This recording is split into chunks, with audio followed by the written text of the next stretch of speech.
नमस्कार मित्रों, मेरे YouTube चैनल हिंदू धर्म सप्रमाण पे आप सबका स्वागत है।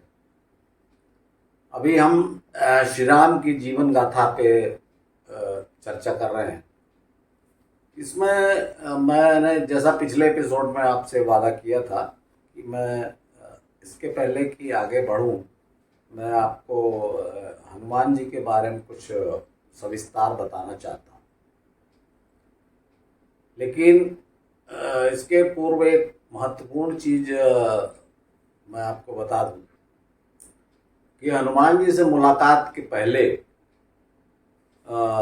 श्री राम जब सुग्रीव को ढूंढते हुए घूम रहे थे तो वे तुंगभद्रा नदी के दूसरे तट पे पंपा सरोवर पहुंचे। यही शबरी का आश्रम है। आज भी आप जाएंगे तो पंपा सरोवर है और बगल पास में शबरी का आश्रम, और यहीं श्री राम ने और लक्ष्मण ने स्नान किया पंपा सरोवर में, और लक्ष्मी शबरी ने उनको बेर खिलाए। ये घटना हुई थी, जो जूठे बेर वाली घटना है, जिसकी बहुत वर्णन होता है, जिसकी बहुत चर्चा होती है। वो घटना यहाँ पर हुई थी। और शबरी से पूछ कर कि सुग्रीव कहाँ रहता है, सुग्रीव से मिलना है, और शबरी ने उन्हें बताया था कि वह ऋषमुख पर्वत पे रहता है, बाली से छुप कर।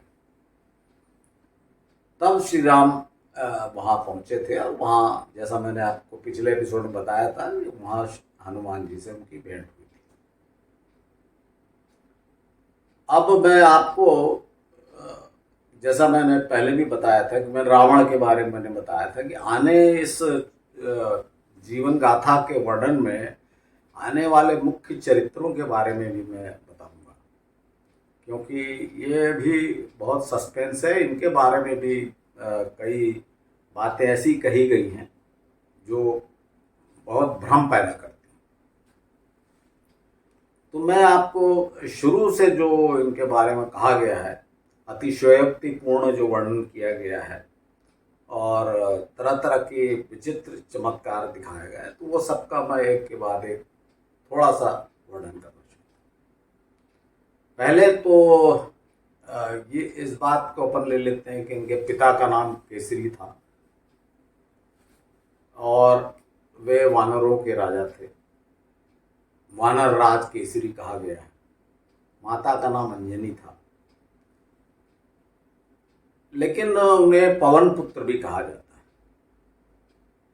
और उस बारे में बड़ी किंवदंतियां हैं कई जगह कि पवन आ गए और ऐसा हो गया वैसा हो गया। लेकिन मेरा ये इसमें कहना है कि वो उनकी हनुमान जी की गति इतनी तीव्र थी, कहीं भी जाते थे, जैसे वो जड़ी बूटी लेने गए या सीता जी की खोज में गए, तो वो इतनी तेज चाल थी उनकी कि कोई उनका वो पीछा नहीं कर पाता। तो इसलिए उन्हें पवन पुत्र की, पवन जैसा तेज चलने वाला पवन पुत्र की संज्ञा दी गई। और उन्हें मारुति भी इसलिए कहा जाता है, मरुतनंदन। मरुत मतलब वायु, मरुतनंदन भी कहा जाता है। अब उन्हें दूसरा कहा जाता है शंकर सुवन, या अनेक लोग कहते हैं, कई जगह लिखा हुआ आप पढ़ेंगे कि वे 11वें रुद्र थे, या शंकर का अवतार या शिव जी का अवतार थे। तो इसमें मेरा कहना इतना ही है कि पहले तो जो इस तरह की बातें बोलते हैं वो नंबर करेक्ट कर लें, कि अगर उनको रुद्रावतार कहना भी है, आपकी श्रद्धा है, कहना भी है, तो उन्हें 12वां रुद्र कहा जाए, क्योंकि 11 रुद्र तो हुए हैं।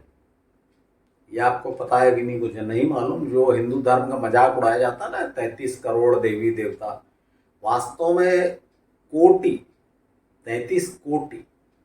कोटि का अर्थ आप जानते हैं, टाइप, प्रकार। और आप लोग उपयोग करते हैं इस शब्द को, जैसे उच्च कोटि, निम्न कोटि, आप बोलते हैं कि नहीं, माने अच्छे स्टैंडर्ड का या लो स्टैंडर्ड का। तो कोटि का अर्थ होता है टाइप, ये प्रकार। अभी 33 कौन से हुए? 12 आदित्य, जो अदिति के पुत्र थे, 11 रुद्र, 8 वसु, जिन्हें अष्टवसु कहा जाता है, और 2 अश्विनी कुमार, ये 33 होते हैं। ये 33 कोटि देवता हैं, जिन्हें 33 करोड़ कह कोटि मतलब करोड़, ठीक है, कोटि का मतलब करोड़ भी होता है, किंतु यहाँ पे कोटि मतलब अलग अलग, क्योंकि सब अलग अलग प्रकार के, जैसे वरुण हो गए जल के देवता, पवन देव हो गए पवन के देवता, इस तरह से जो अग्निदेव अलग, अग्नि अलग अलग टाइप के हो गए कि नहीं, तो अलग अलग कोटि हो गए, 33 कोटि के देवता। तो मैं जो आपको बता रहा था कि बजरंगबली का जो रुद्र जो हुए हैं, 11 रुद्र हुए, तो उन्हें अगर उनके गुणों के कारण, जो उनके शक्ति के कारण, साहस के कारण, और जब क्रोध आ जाए तो विध्वंस कर, जैसे उन्होंने अशोक वाटिका में किया, इन सब कारणों से उन्हें रुद्रावतार कहा गया। तो उन्हें 12वां रुद्र कहिए अगर आपको कहना है तो। अब हम ये देखते हैं कि जब कहाँ जन्म हुआ, इस बारे में भी कई कंफ्यूजन है। जैसे कि जो अंजनी पर्वत है किष्किंधा में, वहाँ तो कहा ही जाता है कि यहाँ हनुमान जी का जन्म हुआ था। इसके अलावा एक अंजनेरी पर्वत है जो नासिक के पास त्र्यंबकेश्वर के पास है, अंजनेरी पर्वत, यहाँ भी ऊपर मंदिर बना हुआ है कि यहाँ हनुमान का जन्म हुआ था। झारखंड के गुमला नामक स्थान में एक स्थान है, वहाँ गुफा वगैरह बनी हुई है, वहाँ भी माना जाता है कि ये, उसको भी ऋषिमुख पर्वत कहा जाता है उस पहाड़ी को, और वहाँ भी कहा जाता है कि यहाँ हनुमान जी का जन्म हुआ था। छोटी सी मूर्ति भी रख दी गई है, अंजनी माता गोद में हनुमान जी को लिए हुए। इसके अतिरिक्त भी जयपुर के पास कहीं और कई स्थानों पे ऐसे माना जाता है। तो ये सब इसलिए होता है कि एक तो हजारों साल बीत चुके, दूसरा जब मैंने आपको एक बार कहा था ना श्री राम के संबंध में, कि जब भी कोई महान लोगों का जो जिस स्थान से भी कोई संबंध रहता है और बहुत समय बीत जाने पे लोग भूल जाते हैं, तो कुछ उसके प्रमुख घटना को उनसे जोड़ दिया जाता है। अगर वो देखिए लंबा जीवन था, हो सकता है वो जब राम के साथ रहे, वो उनकी सेना में जब बाद में सब होने के बाद कई जगह राम ने अटैक किया होगा श्री राम की सेना ने, तो वहाँ हनुमान जी गए हों, कुछ भी हो सकता है। मैं इसके बारे में कोई दावा नहीं करता, क्योंकि लंबा जीवन में तो आदमी अनेक जगहों पे जाता है। लेकिन जन्म स्थान का जहाँ तक सवाल है, अगर हम तार्किक दृष्टि से देखें तो 2 स्थान अधिक जमते हैं। एक तो नासिक के पास अंजनेरी पर्वत, और दूसरा ये अंजनी जो पर्वत है किष्किंधा में। खैर जहाँ भी हुआ हो जन्म से संबंध में फिर से एक बड़े विचित्र चमत्कार बताया गया है, जो आप लोग ज़्यादा मतलब जो भजन वगैरह होते हैं उसमें भी गाया जाता है। बाल समय रवि भक्ष लियो, तब चारों ओर भयो अंधियारो। तो ये मतलब ऐसा वर्णन है कि वो पैदा होते साथ, वो जन्म लेते साथ वे उछल के ऊपर गए और सूर्य को उन्होंने निगल लिया, और चारों ओर अंधेरा छा गया। तब वो राहु आया, और राहु ने जाके इंद्र से शिकायत, क्योंकि राहु ऐसा वाल्मीकि रामायण में वर्णन है कि राहु ग्रसने ही वाला था सूर्य को, उसी समय हनुमान जी ने सूर्य को निकल दिया, ऐसा ये लिखा हुआ। तो जब राहु ग्रसने, आप इस बात को ध्यान रखिएगा कि राहु ग्रसने ही वाला था, तो फिर इंद्र ने उनको, वो इंद्र गए और उन्होंने अपने वज्र से प्रहार किया उनके ये चिन्ह पे, ठुड्डी पे, जिसके कारण उनका नाम हनुमान पड़ा, और उन्होंने उनके मुंह से सूर्य निकल गया, बाहर निकला है। अब मेरा कहना है कि ये, अब इसी कारण से लोग राहु के कोप से बचने के लिए हनुमान जी की पूजा करते हैं। मेरा कहना सिर्फ इसमें यह है कि हमारी दृष्टि से जो हम रखे हैं, खोजी दृष्टि, हमारी दृष्टि से इसमें सत्य एक ही है कि राहु ग्रसने ही वाला था। इसका सीधा सा मतलब है कि उनके जन्म के समय सूर्य ग्रहण लगने वाला था। अब उसमें एक दो जगह ऐसा लिखा हुआ है कि कुछ बाद में जब वो भूख लगी तो वो उछले, माता नहीं थी तो अब तक खा लिया। तो इसलिए एक दो जगह जो उनका जन्म, एक तो उनका जन्म माना जाता है जो चैत्र पूर्णिमा को, क्योंकि जब सूर्य ग्रहण लगेगा तो चैत्र पूर्णिमा, सॉरी पूर्णिमा अमावस्या ऐसी लगते हैं, सूर्य ग्रहण चंद्र ग्रहण, तो चैत्र पूर्णिमा को उनका जन्म माना जाता है। तो इस घटना से ये पता चलता है कि चैत्र पूर्णिमा को उस समय ग्रहण लगा, तो उसको इस तरह से चमत्कारिक रूप दिया गया है। अब जब वे बड़े होते हैं तो अति शक्तिशाली तो थे और बहुत उपद्रवी थे, तो इसकी बड़ी कहानी बनाई गई है कि ऋषियों ने श्राप दिया है, वो छोड़िए उसको।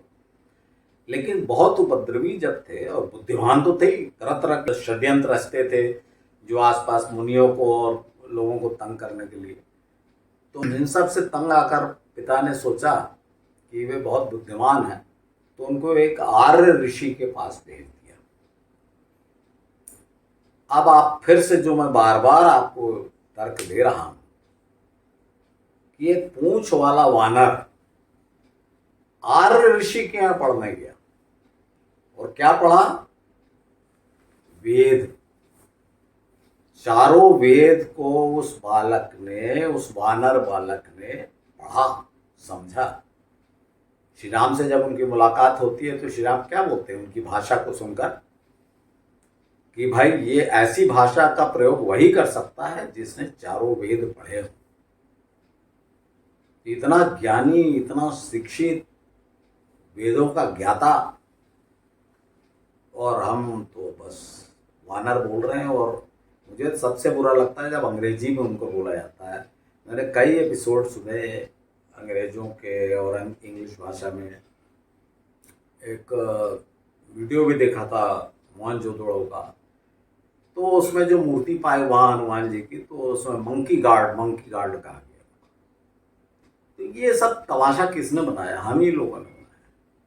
अपने इतिहास को माइथोलॉजी किसने बनाया? हम लोगों ने। तो खैर छोड़िए इस बात को, ये बार बार मैं क्या बताऊंगी। तो बड़े बड़े विद्वान और शंकराचार्य, इतने सारे दर्जनों शंकराचार्य, कोई कुछ बोलता नहीं, तो मुझे क्या करना है?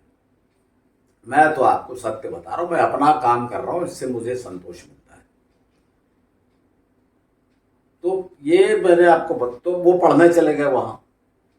जब पढ़ने चले गए तो उसके बाद जब वो इतने तीव्र बुद्धि के थे, उनकी मेधा ऐसी गजब की थी कि वे ऋषि भी प्रभावित हो गए। हालांकि उसके बाद उन्होंने अपनी पुत्री, जिसका नाम सुवर्चला था, गुरु ने अपनी पुत्री सुवर्चला का विवाह हनुमान जी से कर दिया।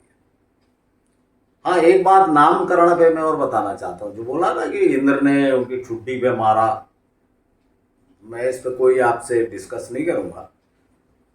मैं इतना ही बताऊंगा कि ब्रह्मांड पुराण में ये लिखा हुआ है कि हनुमान जी के 5 भाई और थे। मतलब माता अंजलि के 6 पुत्र हुए, सबसे बड़े हनुमान जी थे। तो 5 भाई और हुए और उनके नाम द्वितीमान, कांतिमान, इस टाइप ऐसे नाम है 5। तो अगर आप हनुमान में ये तर्क दोगे कि ठुड्डी में मारा इसलिए उनका नाम हनु कहा जाता है इसे संस्कृत में, तो हनुमान इसलिए पड़ा, तो ये द्वितीमान, कांतिमान, कीर्तिमान, ये जो नाम रखे ये क्यों रखे? तो जाने दीजिए, इस पे ज्यादा बहस करने का तुक नहीं है। तो मैं आपको ये बता रहा था कि उनका विवाह जो गुरु थे उनकी पुत्री सुवर्चला से हो गया। अब यहाँ समस्या क्या है देखिए कि जो वर्णन है, क्योंकि हम लोग तो बचपन जानते हैं कि हनुमान जो थे वो बाल ब्रह्मचारी थे, और आज भी हनुमान मंदिर में महिलाओं का प्रवेश निषेध है। महिलाएं मूर्ति को हाथ नहीं लगा सकती, दूर से प्रणाम करती हैं। क्यों? बाल ब्रह्मचारी थे। लेकिन मैंने आपको बताया कि भाई ये तो विवाह हुआ। अब जब ये बात उठी, विवाह हो गया उनका था, तब फिर से उसकी लीपापोती की गई कि भाई वो तो शिक्षा देना था, उनको कुछ ऐसी बातें बताना था जो गृहस्थ को ही, मतलब विवाहित व्यक्ति को ही सिखाई जा सकती है, इसलिए विवाह होना आवश्यक था। तो सिर्फ विवाह हुआ था, और विवाह होते साथ वो जो सुवर्चला थी वो तपस्या करनी चाहिए, और हनुमान जी सुग्रीव के पास आ गए। चलिए आज इसको भी देखेंगे आगे क्या होता है। अब तपस्या करने चली गई, फिर जब आगे जाके पुत्र होता है, जब हनुमान जी का पुत्र मिलता है ना, वो मैं आपको बताऊं, अभी नहीं बताऊं, वहां तक पहुंचे ही नहीं है। उनका एक पुत्र है मकर ध्वज, तो उसका कहाँ मिला वो सब मैं आपको बाद में बताऊंगा कैसे आया। बस मकर ध्वज एक पुत्र है उनका जिसका वर्णन है। तो वो उसके बारे में क्या क्या कैसे हुआ फिर पुत्र, क्योंकि स्वर्चला तो चली गई और हनुमान जी फिर ब्रह्मचारी के ब्रह्मचारी, तो पुत्र कैसे हुआ। तो हनुमान ने जब वो लंका जलाई, वो पूंछ में जो घटना घटी आपको पता है, तो उस पूंछ को बाद में समुद्र में डुबा के उन्होंने आग बुझाई। तो उस समय जो गर्मी थी आग लगने से, उससे उनके बदन से कुछ पसीने की बूंदें गिरी, जो एक मछली खा गई, और वो मछली प्रेग्नेंट हो, और उससे फिर उनके पुत्र का जन्म।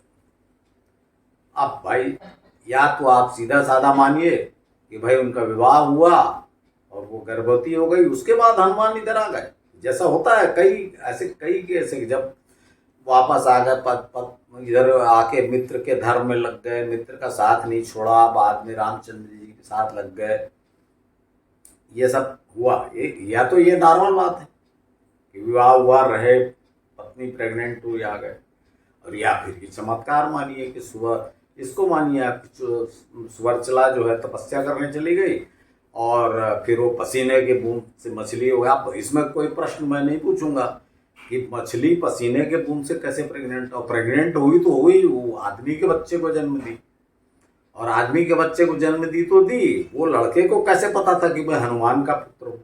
50 प्रश्न उठते हैं, लेकिन मैं आपको पहले ही बताया था ना कि इतना लीपापोती, इतने थोपे गए हैं कि जो इतिहास है ना वो पूरा विकृत हो गया है। तो ये हनुमान जी का ये वाला वर्णन हो गया। उसके बाद आगे रहने लगे, मतलब क्यों बहुत बुद्धिमान थे, क्यों ज्ञानी थे, क्योंकि उन्होंने आर्य ऋषि के आश्रम में रहकर शिक्षा प्राप्त की, और बुद्धिमान तो थे ही बचपन से, और पुत्र वाला ये ब्रह्मचारी थे, ये मैं आपको बता दिया। इसमें आपकी मर्जी है जो मानिए, लेकिन मेरी श्रद्धा इससे कोई कम नहीं होती कि हनुमान जी ब्रह्मचारी थे या विवाहित थे। इससे उनकी जो योग्यता है उससे उस पर क्या असर पड़ता है। तो मित्रों, मैंने आपको मेरे ही नहीं अनेक लोगों के इष्ट देव हनुमान जी के विषय में बताया। आशा है आपको पसंद आया होगा और आप नाराज नहीं हुए होंगे मुझसे। अब अगले एपिसोड में मैं आपको बाली वध के बारे में बताऊंगा। वहां भी हर जगह ऐसी अतिशयोक्ति और आडंबर चमत्कार डाले गए हैं, इससे इतिहास खराब हो गया। तो वो मैं आपको जितना मेरी बुद्धि है, जितना मैंने अनुभव किया, जितना मैं देखा हूँ, पढ़ा हूँ, उसके अनुसार मैं बता सकता हूँ। ज़्यादा विस्तार पूर्वक और भी लोग बता सकते हैं, मैं ऐसा दावा नहीं कर रहा हूँ कि मैं ही अंतिम सत्य बता रहा हूँ। फिर भी मैं कोशिश कर रहा हूँ। आप सब सुनने के लिए मैं आप सबका आभारी हूँ। धन्यवाद।